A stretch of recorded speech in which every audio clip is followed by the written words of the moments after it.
I don't know, maybe like I think I'm getting a little heady here, but I almost feel like it's an opportunity for us to look at every single person again as like someone who is human and worthy, regardless of the mistakes they make, because we're about to make the same mistake we're angry at them for.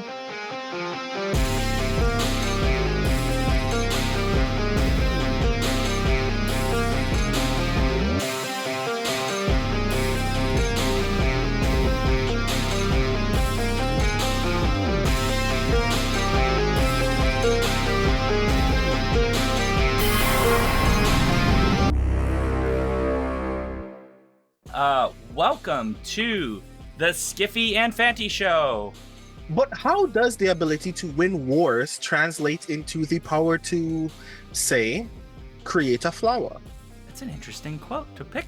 That's an interesting choice, It was Brandon. one of my favorite lines in the whole book. It's one of these this entire book is rad, but that one stood in my brain, and I was like, okay, cool. I have a lot of thoughts about abstract power now, and I'm gonna ask at least one of those questions tonight. Ooh, excited. Excellent. That's very exciting. Okay, well, with that in mind, I'm Sean. I'm Brandon. And today we are joined by the celebrated Kacen Callender, author of multiple novels for children, teens, and adult, including the National Book Award-winning King of the Dragonflies, which I have read, and it's very nice. The best-selling novel Felix Ever After, and our feature for today, their new novel from Tortine, Infinity Alchemist. Welcome to the show, Kacen. Thank you. Thanks for having me. You're most welcome. But before we begin, a friendly reminder to all of the lovely people in chat and listening to us on the podcast. We like to hear from you whenever you have anything to share. So please feel free to talk to us about this and past episodes at skiffyandfanty.com/listener suggestions. Join us on Discord so you get to talk to us live, and become a Patreon supporter so you can financially support the work that we are doing and have your own say in what kind of content we make for you. It is very helpful for us to know what you all want and what you all think about the content that we are making. And if you are with us live right now on Twitch, feel free to ramble at us in the chat. We like to hear from you. Perfect. Well, we have our first question then, which is the big one. So, Kacen, what is the Infinity Alchemist?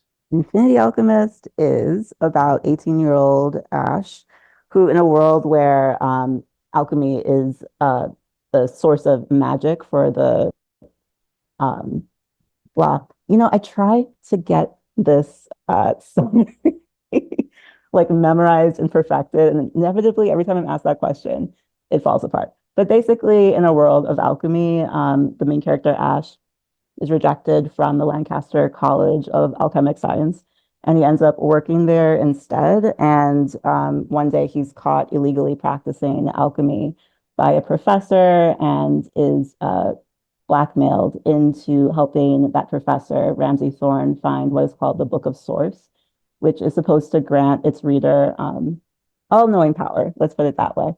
And hijinks ensue. I like how you describe it as hijinks. Yeah? Adventures, hijinks.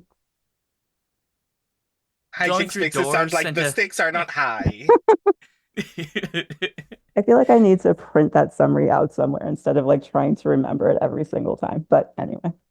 It's gotta be tough, yeah, to be like I have to remember my what my book's about, even though you've written it, and it's like, well, but I suppose at a point your brain just gets like frazzled from like I've been thinking about this book Absolutely. for a year. Well, I was actually thinking before this interview, what tends to happen that people don't realize is I wrote this book like 3 years ago, and right now I'm about to work on the sequel. And since then, I've written like two other books. So of course, the book is still on my mind. I'm still like thinking about it as I write the sequel, but I think people forget that writers have like finished the book 5 years ago and are asking questions sometimes, and they're like, "Oh, who was that character again?" Hopefully, that doesn't happen. Yeah. Like you have to think about everything that you have already done about the book years ago, and the fact that Mhm. everything that is fresh in your mind are the things that are new and larger about that world that haven't occurred yet on the page Exactly. So it's like, is that scene from the original book or the sequel I'm writing right now? or from the first draft. Right. Yeah. Good point. That's I mean, I hadn't really thought about that before, but you're completely correct that the Mhm. scale of publishing does mean that you might be very removed from a book because you probably haven't worked on it in a while. Like especially once it goes off to the printer, like you don't see that thing until it shows up in a box of books at some point. Exactly. So the one of the questions I wanted to start with was kind of a big one because one of the central spaces in this book is an alchemy school, a magic school, as it were. Mhm. And throughout the book, you're exploring the sort of power relationships that exist there, and I was really curious if you could like talk about what made you interested in exploring this theme in Mhm. particular in this work. Why this particular theme? It's funny because you just mentioned the magic school. It did start with the spark of had multiple first inspirations, but one of them was J.K. Rowling and her rejection of transgender people. And I used to be a huge Harry Potter fan. So I originally wanted to write a school about acceptance of trans people, like the magic setting. And it kind of spiraled into a question of like who gets to have the power to say that people get to be accepted. Um, and then it continued to spiral into questions of like, well, what is power? Is it just the power to like control other people? Is it an internal power?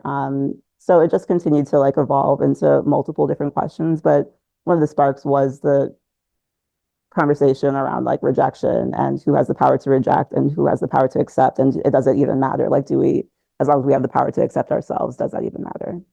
Well, that's a deep question. I Yeah, think societally it can matter if some people, marginalized people, are being affected by that. But in terms of like, okay, so J.K. Rowling rejects me. Do I love myself anyway? Like, I feel like that's what I was trying to get at a little bit more with Ash's story. that is something like Ramsey Thorne basically tells Ash at one Mhm. point in the book, like, isn't your power from within, and isn't it more important to like accept from within rather than expecting everybody else to sort of accept you as whatever you happen to be, which I did think was a very interesting moment in the book. That I wasn't expecting from Thorne of all people, because Thorne for much of the book is rather prickly. So Super prickly. One of my favorite things to do for character development is to have people who are so hypocritical because I feel like every single human is super hypocritical. I might be like whining and complaining about something that someone said or did to me yesterday and then turn around without thinking about it and do the exact same thing to another person. So anyway, yeah, Ramsey's very hypocritical. very much so. Yeah, like in that context, like one of the things that I think is particularly interesting about um Ash and Thorn's like the very nature of the relationship is Thorn is for for want of a better way of describing actually being a teacher in that moment. In most Mhm, moments in the book, generally wants Ash to know how alchemy works and to think more deeply about uh how Ash uses it. But is also a criminal, is also like doing a mhm. bad thing to Ash. Um Yeah. and like uh there's a moment very early in the book as well where Ash is like literally like, I know alchemy. I literally possess the power to change my own fate, and yet I am beholden to all of these people who are making decisions for me. Hmm. And I Hmm. think that that observation is a very interesting one to make. But one of the other things that I like about the dichotomy of how power is viewed in this work is the idea that alchemy is this dangerous, volatile um, force in the world that you can use to enact violence upon Hmm. people. But a lot of that violence is itself beautiful, or people ask questions about what alchemy can do that can be healing or wondrous in that sense. Like the fact that the first time you see someone die as a result of alchemy is because flowers are sprouting from their neck. Mm. Is like a radical kind of image in that sense. And I kind of wanted to ask um how you viewed that dichotomy between a thing that is being used um as a force for like enacting one's forceful will upon other people, but that people are discussing that power in the terms of what it can do to change the world more radically in a more Mhm. uh like a more benevolent sense, even though that rarely Mhm. happens. Mm. Yeah, that was a beautiful analysis. Thank you. I think that basically alchemy is the way that I do look at like the energy of humanity and the energy of existence, period. So everything you just described is humanity, is like what humans do, right? Like we have the power to be these beautiful people who are healing and who take care of each other, but we tend to also have a dichotomy of becoming very violent. So in the book, I was also, I think, trying to explore like how do we get as this like human race, as this one like unit of energy, to get to a place where we are um thinking about healing and internal healing and helping others, and how do we start to get to a place where violence isn't even a part of the conversation anymore. We don't necessarily need to hurt others because we've already found, for in my perspective, enough like internal healing to not feel the need to hurt others. um but yeah, I think that that's just a kind of philosophical thought that started to leak a little bit more into the book. Well, that's interesting. Because now it makes me think of Thorn in a different way here. The Hmm. that Thorn. So I had a question here that's about like Thorn as this figure who should be the complete beneficiary of their wealth, basically. The fact that they come from a wealthy family, they shouldn't always benefit. But it seemed like you were complicating Thorn by the fact that Thorn's family has become pariahs, and so, well, they've been executed. So like that's maybe pariah as being too kind of a word. And so Thorn by extension also is now like people kind of keep a distance and see Thorn a little Hmm. bit differently, and that's obviously contributing to why Thorn is so prickly, because Thorn has their own issues as well as Hmm. Ash does, and that that maybe makes Thorn seem like this individual who maybe always has it together, but is down deep down, exactly as you say, this person with issues that need to be resolved, pain and suffering and so on, healing that needs to take place. And that to Absolutely. some degree Mhm. is everybody in your book, just in different ways. Yeah, I think everybody who exists, yeah, the characters in the books and real humans, and I feel like, yeah, that's just my personal take on it. That we all have kind of like something to heal and to kind of like use as a tool of like evolution. I'm sorry, I'm not sure if that email ding just went off, but You're fine. okay.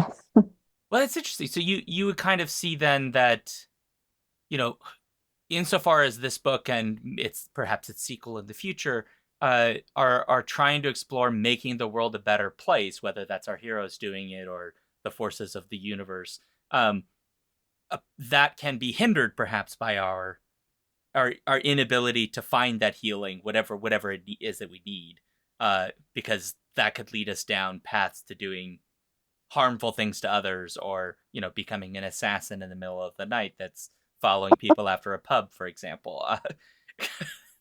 Assassin. I have not met many assassins. Maybe exactly. Never know if I have or not. Um, yeah, that is my general take on it. Yeah, basically yes, that's my general take on it. Okay. um so can I ask then, we kind of talked magic school and I wanted to come back to it but in a different way. Mhm. I really appreciate, like sometimes you read about magic schools and stories, and like they'll mention like, oh, there's those wealthy families that can take advantage, and then like it's there, but it's not really explored all that much. And in this book, I mean, so much of this book is about how very much the educational institution is like embedded into the wealth structure of this society, uh, Mhm. and I thought that was a very interesting approach to sort of tearing down the idea of like the majesty of the magic school. Like it should be this space that's beautiful, wonderful, but it's also a site of entrenched power and Mhm. people's familial engagements. And while I imagine you weren't thinking about this right now, but like a bunch of US states literally just banned legacy admissions to their universities right as I was reading this book. And I was like, wait, hold on, what's going on here? And so I was hoping you kind of talking about that, like how you were exploring this sort of critique of wealth and entrenched power through essentially a school, a university, a training ground of education, basically.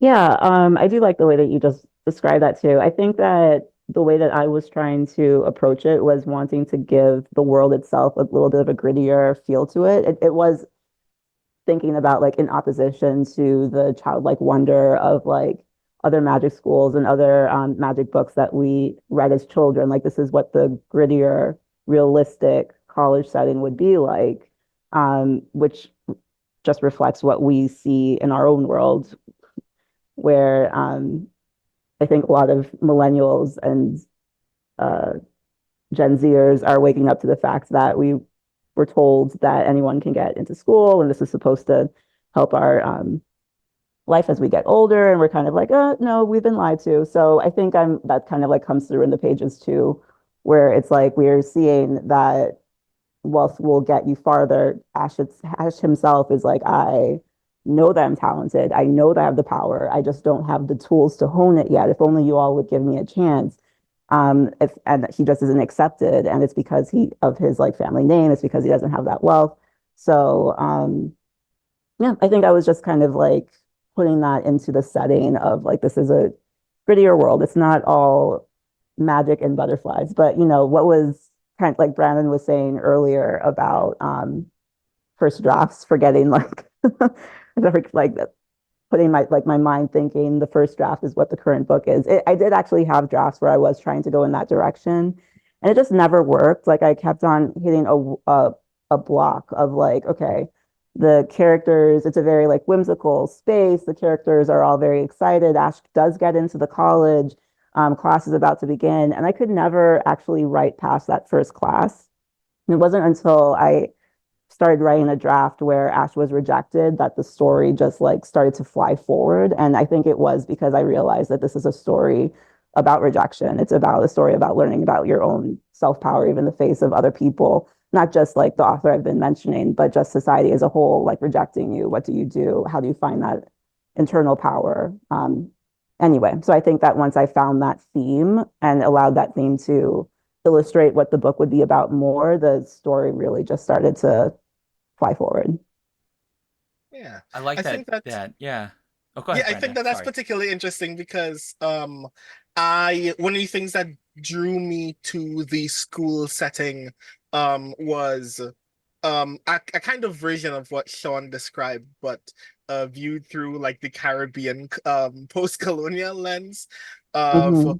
how in our colonial history there were schools in the Caribbean, definitely schools in Trinidad where I live, where um if you weren't um the son of someone with power, you didn't Mm-hmm. go to a high school because they existed Mm-hmm. specifically for them. And I viewed that through that kind of lens of the history of academia being solely a unit of power, um Mm-hmm. and still attempting to radicalize that image by telling the story of someone who would still, under any circumstances, be denied access, still stealing that access from that space and doing whatever is necessary to claim it for their own sake, which I thought was actually really impressive. Thank you. Yeah. I did not know that about Trinidad actually. Oh no, yeah, like there are schools here that are still considered prestige schools Oh my because when gosh. they Yeah. were built, only white people could go there. And I'm like, Oh boy. maybe you want to distance yourself as far as possible from that kind of lineage, but these Yeah. things happen. I mean, it's the history of those spaces, and it's the history of education as a platform in general. Mm-hmm. And I think getting especially young readers accustomed to the idea that this was once the truth, but it is no longer the truth because you are valuable in the way that you seek your own knowledge and display your own knowledge Mm-hmm. is actually really cool. Yeah. Okay, I have one last thing I want to say about education before we ask a different question. Yeah, I needed to divert to the academic. I couldn't keep stealing the spotlight. I know very little. Well, so there's a great moment in the book, and I makes me want to actually just assign it as like the first reading in a composition class in college now, which is this bit where Thorn is explaining to Ash why it's important to learn the fundamentals. Hmm. and I really appreciate that you did this, where you're like, oh, it's cool, you could like almost light someone's house on fire and you could do all these really amazing things, but like the reason to learn the fundamentals is you need to be able to control those things and be able to know when to break the rules, as it were, Hmm. because without that you could, in this case, like you could light someone's entire house on fire and then that might cause other problems. um, and I'm kind of curious if you had any thoughts on like where that particular scene came from. I mean, to me, it seems like the obvious question is like, oh, it's like magic systems, right? Like, let's talk magic systems. But it also seemed to be that there's just so much more going on with how you wanted to explore like the very function and purpose of education. And I don't know if that's the case, but I'm really curious how you kind of think about this scene, even now after all these years. Yeah, that scene for me was, I think it's I'm trying to say main and most at the same time. Its main purpose was a character study for both Ramsey and Ash. I really wanted to show how they both would react to the same idea of fundamentals in such drastically different ways. I wanted to show that they were on opposite ends of the spectrum, while also taking that as an opportunity to show just how like hypocritical that they can be. Because here Ramsey is such a stickler for rules with fundamentals, but is messy and very like eccentric. And so it was mainly a character study. But what you're saying about education, like I wonder if subconsciously, it's not that I thought about this until this moment. So I could just be winging it right now, but I kind of feel like it's interesting thinking about what you just said and the scene where Ash like just blows up the entire school. Not the entire school, it was just a few buildings. But anyway, like the idea of restricting yourself to the fundamentals, like he didn't have control in that moment, but that, and yet that was where he was able to find the most power. And even though that got him into so much trouble, it was like this explosion of power that was almost like symbolic of an explosion of his own internal power. Like, so I don't know. Yeah. Maybe I'm just but I feel like maybe there's something there symbolically where it's like, yeah, maybe the fundamentals are a little restricting for certain people, and maybe they're helpful for others because certain people are.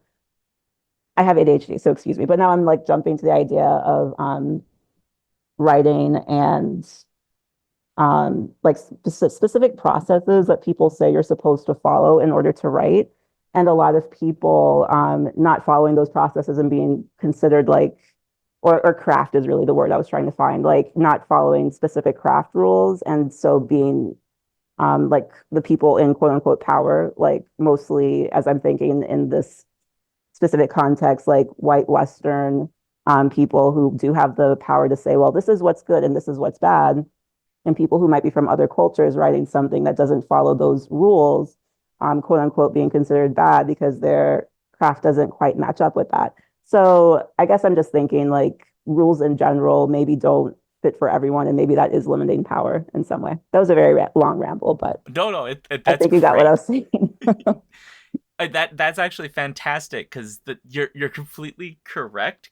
I've thought of two examples that you hear in writing conversations all the time as like the show Hmm. don't tell rule that like some Hmm. people adhere to like it's like gospel. And Hmm. then the other one is like the idea that it's not a story unless it has like conflict, right? Like in the Mm, sense of like fighting or some sort of like real big conflict.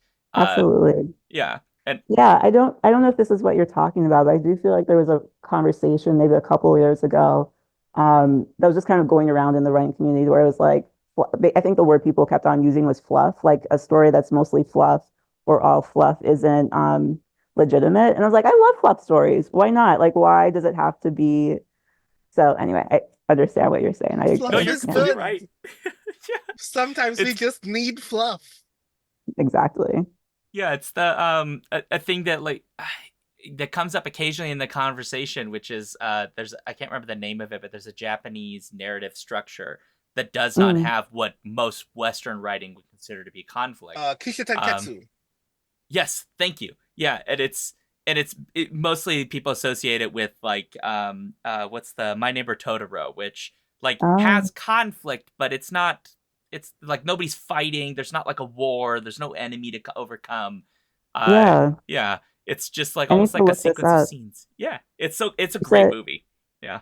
oh no, not I mean, I actually have never watched My Neighbor Totoro, which is a complete that should be illegal. So I No, feel bad about that. But I was talking about you said it's Kishiti Kontetsu. That's what you said it was?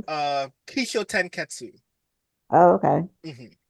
I'll Um, look that up. That's cool. yeah, I mean, um, it's very interesting because obviously it's referring to the thing that we otherwise consider as conflict in stories just being the fact that something has changed in the narrative. The fact that momentum is Mhm. occurring doesn't need to be about having an antagonist just attempting to overcome a circumstance. And I think that that's a valuable writing lesson for people to know. But I was also going to say, in the academic sense, one of the things that struck me about that was the idea that you can only learn or prove that you are learning a thing in an academic space one way, Mm-hmm. which is one of the other things that I liked a lot about that observation. Again, for young people specifically to come to terms with the fact that um, sometimes you don't need to do things the way people tell you to do it in order to prove that you are learning something, but that you know how Mm-hmm. it is being applied. Um, that you should still be willing to challenge yourself in those ways because you Mm-hmm. might blow up a couple buildings. But the idea that you are not learning or not learning correctly otherwise is unhelpful to actually getting people to do the things that are necessary for them to grasp those concepts. Mm-hmm. You're speaking to my neurodivergent soul right now.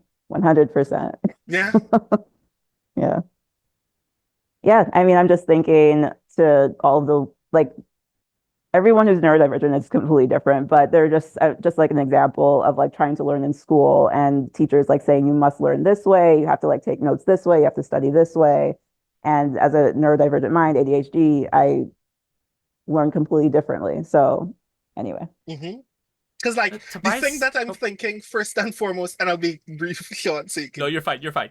yeah, but like um when I started reading this a lot of the same magical school stuff that you've read, Kacen, a part of what attached me to those kinds of books were this is the kind of school I wish I would go to, not necessarily because of the magic, but because I'm Mhm. intrigued by the idea that I can learn in these new interesting ways. Exactly. Yeah. Um, and then like reading reading Infinity Alchemist like gave me a thing that I wish I had also gotten when I was younger, which is the idea that I would have loved to learn from a teacher who was willing to tell me um or was willing to at least be challenged with the idea that I don't need to learn this way all the Hmm. time.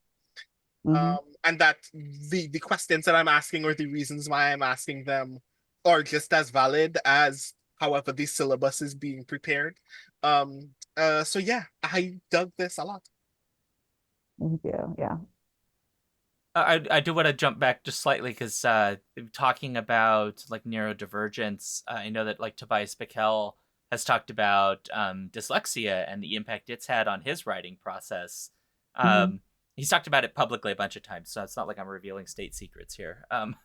But and yeah, he talks a lot about like having to learn how to deal with the fact that he's going to misspell words and that those are going to come up in his work and like processes he has to come up with to sort of address those because generally turning in a work full of many typos to like your first editing gig or whatever is going to be frowned upon. um Hmm. and I can't remember if I don't think he got formal I think he had just like figure it out because I don't think that was really it wasn't like they had magic methodologies in place for him to figure a lot of that out, which I think is kind of somewhat of what we're kind of talking about. Like here is this character Ash who isn't themselves per se neurodivergent, but is coming to learning this thing differently than how it is typically taught, and still having to figure out basically on his own how to do it with very little support, at least until Thorn shows up, who Mhm. offers support is a word I guess you could use. I'm teasing. I love Thorn.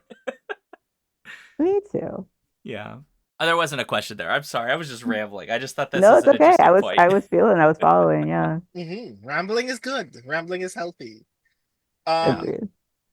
so I wanted to hit on another theme that shows up in the book, which is um House Loon's belief, like thought process about alchemy as a practice.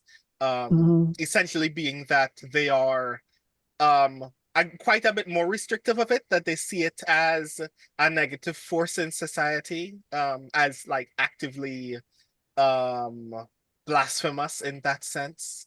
Mhm.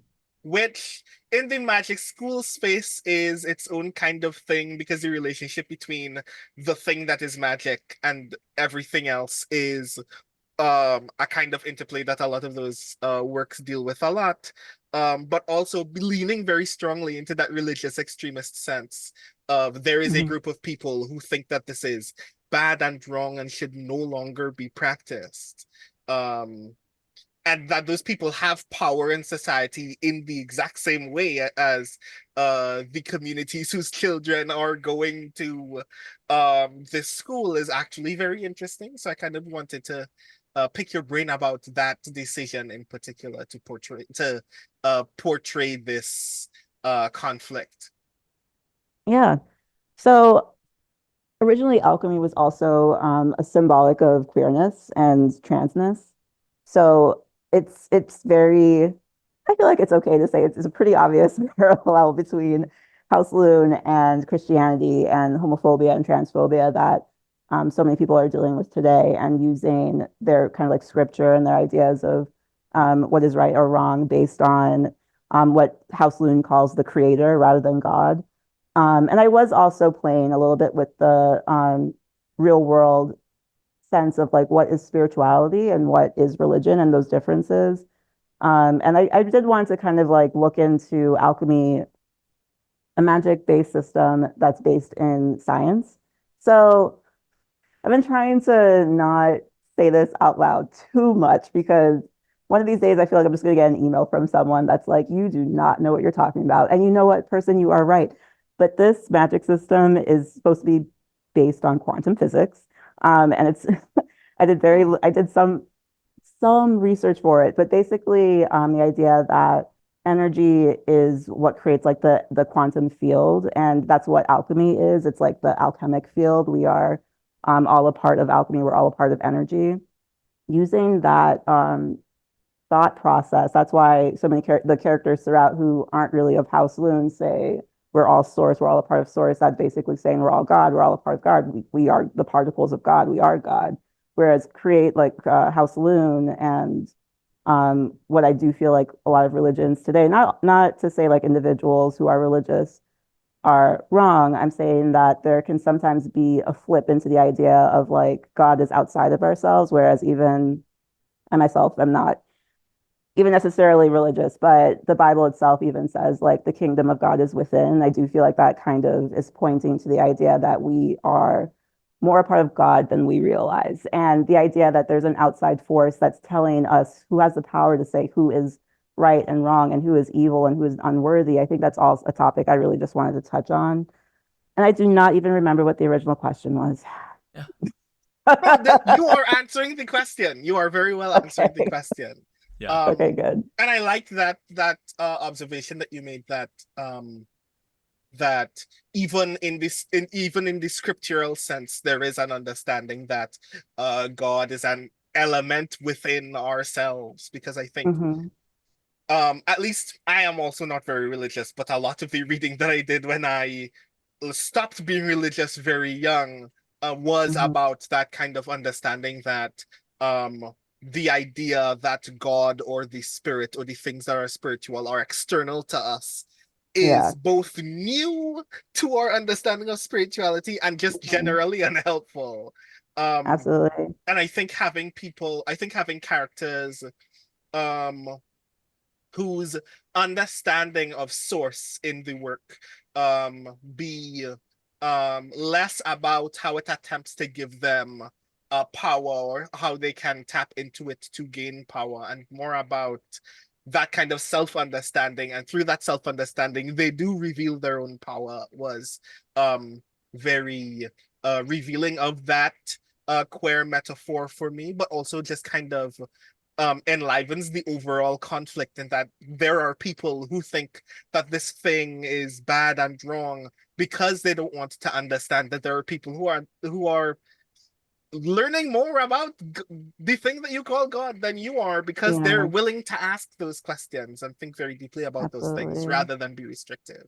Yeah, and even what I was speaking about earlier with hypocritical, everyone's a hypocrite. I almost feel like that is just the energy balance that's trying to balance itself out. So some certain people will say that they are so religious and they praise God, and so because of that they are good, but they are not able to see the God within others around them, and so they decide that they are the ones who are evil and unworthy. And yeah, I feel like that's something I just wanted to explore, like the idea that we are all so incredibly worthy because we are elements of God. Yeah, Every single one of us. and that the people who don't want you to know that are the people who benefit from you not being worthy and not from anything else.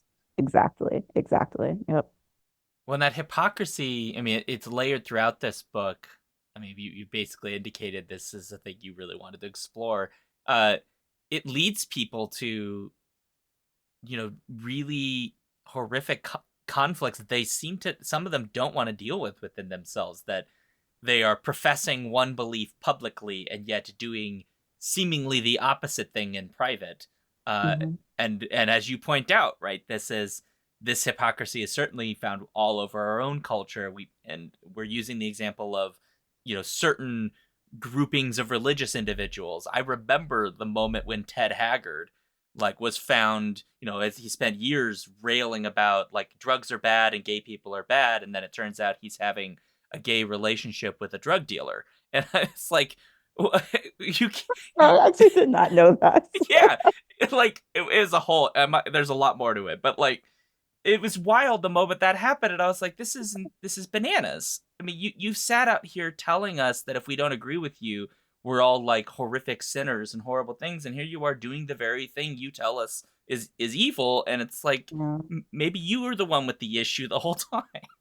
And I kind of want I'm trying not to put moral judgment on the idea of hypocritical. I'm trying to like normalize it because after this, I'm about to do something at Oh, myself. Like on it. No, no, no. I mean, I mean, like as soon as this interview, I'm sure I'm going to do something so incredibly hypocritical, and I'm going to be like, oh, I was just so upset at this person for doing the exact same thing yesterday. Like it's just something that's so hmm.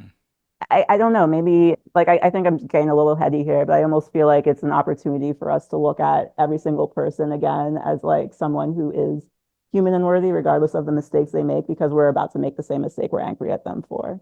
No, yeah. Oh, Like interesting. in Huh. that exact same comparison that Sean was making, I was like, the thing that we're supposed to learn about Ted Hager is not that he was wrong and therefore should be punished. It's that he would be better off and would be making a whole lot of other people better off and more comfortable in themselves if we had Mm-hmm. healthier conversations about these things, if we were willing to be Mm-hmm. I more agree. open and understanding about people rather than um restrictive and judgmental. And I think um the nature of the conflict in this book is a lot, but I think that it does still come this still does come down to that point that yes, these things are bad, yes, this conflict should not have evolved in the way that it had, Mm-hmm. but all of these people are making the decisions that culture or their circumstances have put them in a position to believe is valuable, even though everyone else is watching that hypocrisy take place. Yeah. I do love that you guys keep reminding me that this is supposed to be about the book. Thank you for that. You're fine. Sometimes Yeah. we forget. Sometimes we also forget. And then I look at the time and go, we should go back to our job is to help you move copies. So if we stop Yeah, talking yeah. about the book, we fail you. You could talk about whatever you Oh, want. thank you. No, no, no. As an author, I should also remember that. Yeah. Anyway, Yeah. yeah, and I guess all about like this hypocritical conversation. I've been kind of like wanting to bring Callum into the mix also because he's such a symbol of like this character who is trying his best to do everything that he thinks he's supposed to do. In his heart, he really doesn't want to do any of it, and his actions from the first like flashback, I think, where we're introduced to him, have just been incredibly hypocritical. But his learning and growth has been like letting go of the idea of who he thinks he's supposed to be. Mm. But and it's funny going back to the conversation of like, is this in the first book or the sequel? I think it's okay to talk about the sequel a little bit. We do see a little bit more of that kind of like almost backlash, hypocriticalness to the idea of him like finally becoming who he wants to be. And maybe I should stop there because I don't know if I'm allowed to talk about the sequel yet. Oh, well, I mean, I do we're have a. interested to learn Oh, more about the sequel, but well, but we also want you to get in trouble with your publisher. So, Yeah. well, Yeah. related to this question, then is or this concern we're talking about. It seems on some level that by exploring the ways that people can be hypocritical and we can do harm to other people and all of these things that come kind of embodied in that process, is there's an element of we can we're sort of we're kind of leading us towards being empathetic towards these individuals, in part because it's in all of us, and then in Mhm. part because people do change. They maybe don't Mhm. change radically all the time, but they may change. They may change their mind about something, or they may realize they've done wrong, or they may identify their hypocrisy, perhaps. I mean, even in this book, that happens a number of times. The very first time we meet Thorn, I mean, there's no reason for us to think Thorn is anything but just exactly what Ash thinks. And there are multiple Mhm. times when Thorn, like a little soft side comes out as the book progresses, and you start to see that Thorn is actually more complicated here and has his own hypocrisies, or their own hypocrisy, excuse me. Um, and yeah, so I guess like to some degree, what you're doing is you're really exploring this as a way of getting us to be empathetic towards those who, because we're not perfect, I guess, and to some degree, Absolutely. change is necessary. Yeah. And with Ramsey, any pronoun is fine, so you don't have to worry. For me, Right. my only thought is whatever pronouns the last time I saw Ramsey, which for me is actually he, so that's okay.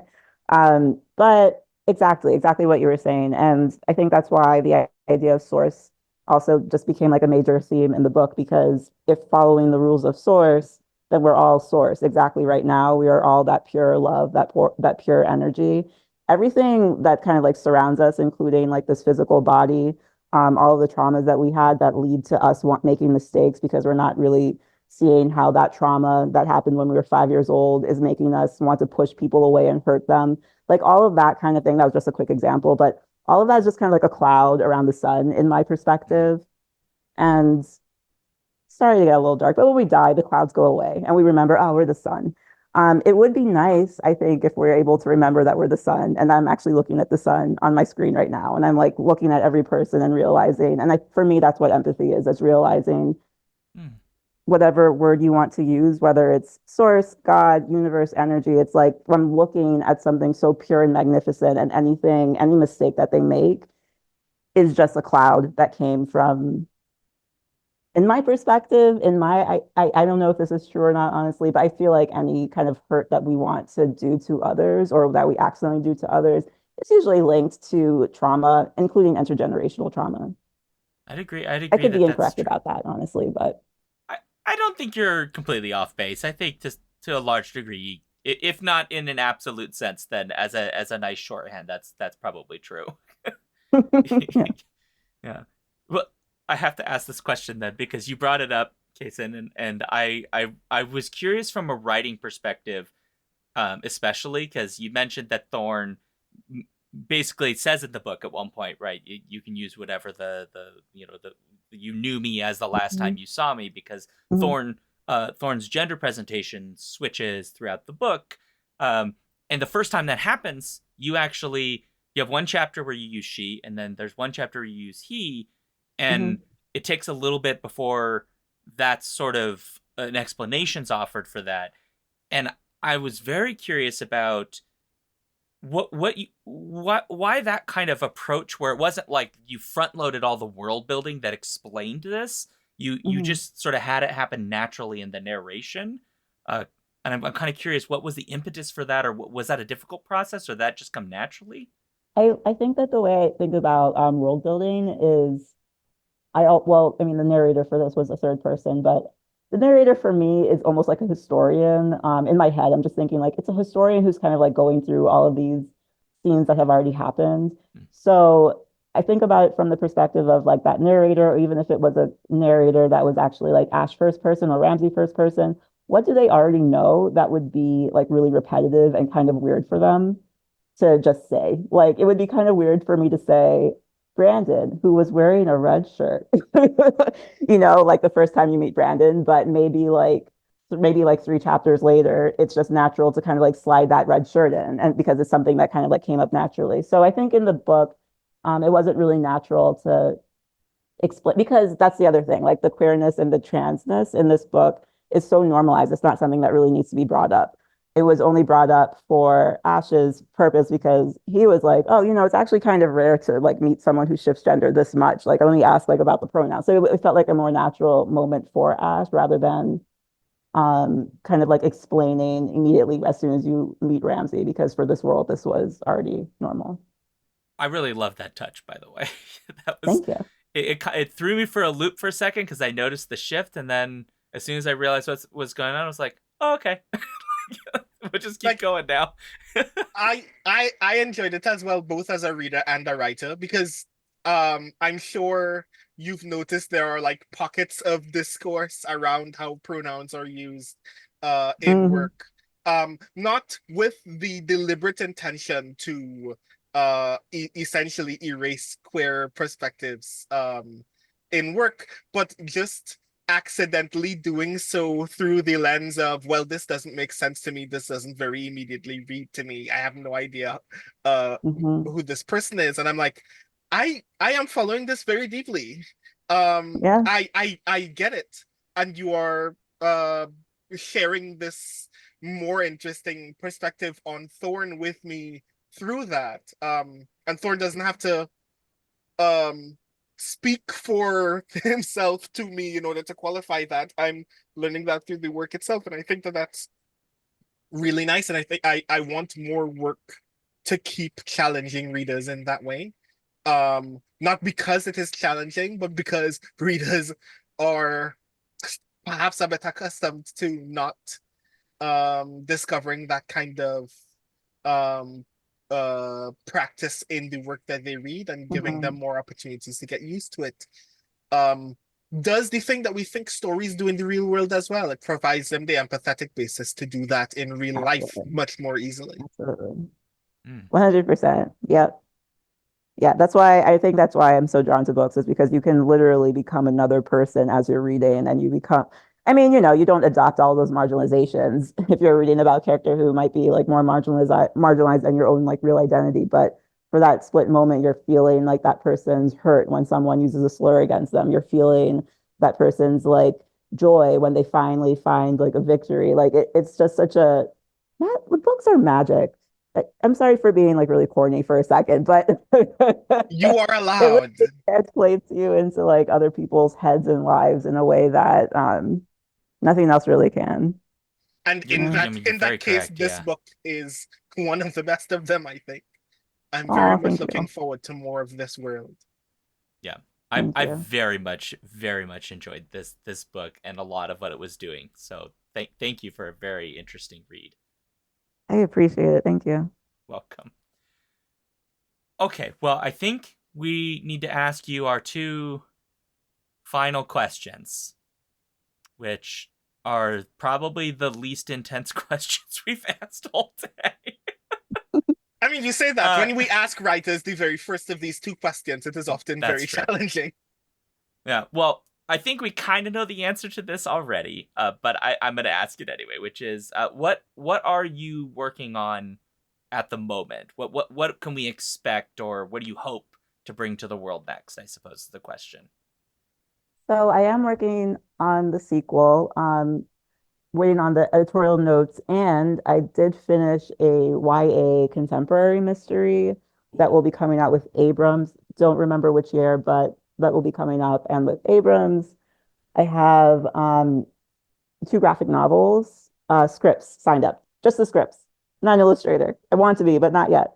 So, but I have two graphic novels with Abrams in the next few years. And that's it for now. Yeah, I'm very excited. YA mystery is a special part of my brain just immediately lit up, so I'm very excited for that as well. Ooh, Hmm. Young people need to we need to tell more stories to kids about kids solving mysteries because kids are magically really good at that in ways that most adults are not. So I yes, agree. I'm very excited. Thank you. And our next question, of course, is where can folks find you? Where on the internet can people find more information about you and the work that you are making? CasenCallender.com. Hmm.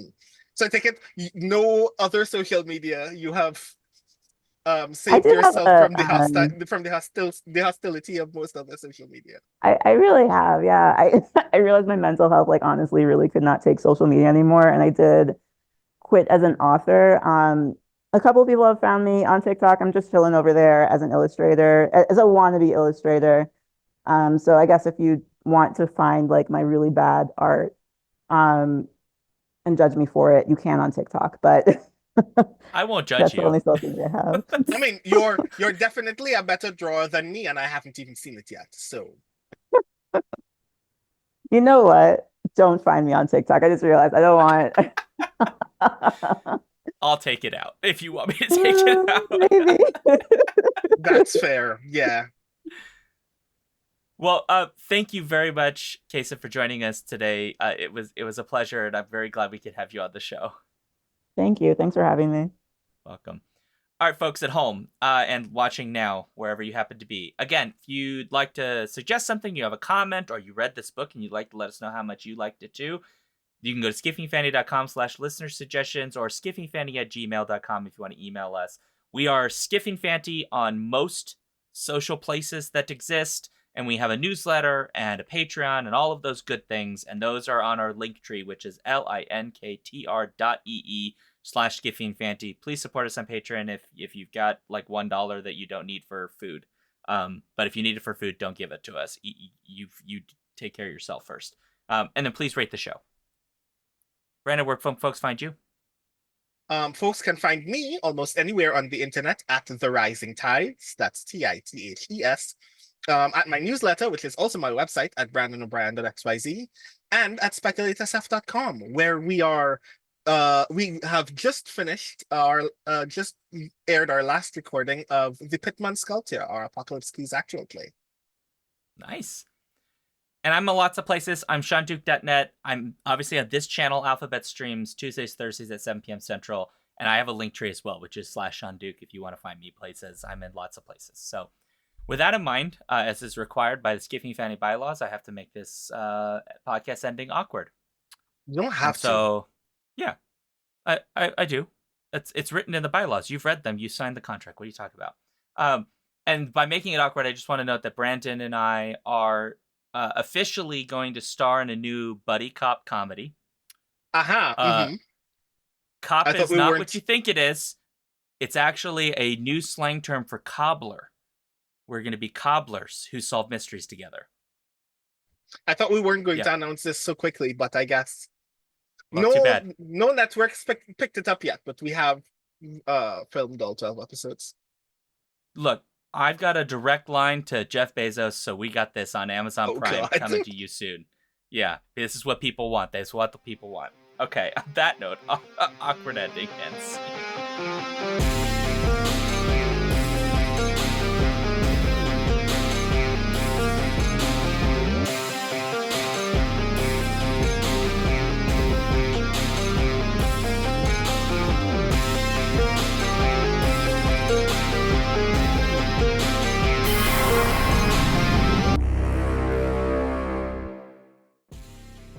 If you want to support this show, you can go to patreon.com/skiffyandfanty or skiffyandfanty.com, our website, where you can get access to all of our fancy things. Our music comes from Holy Mole. You can support him and his work at patreon.com/holymole. Thank you for listening.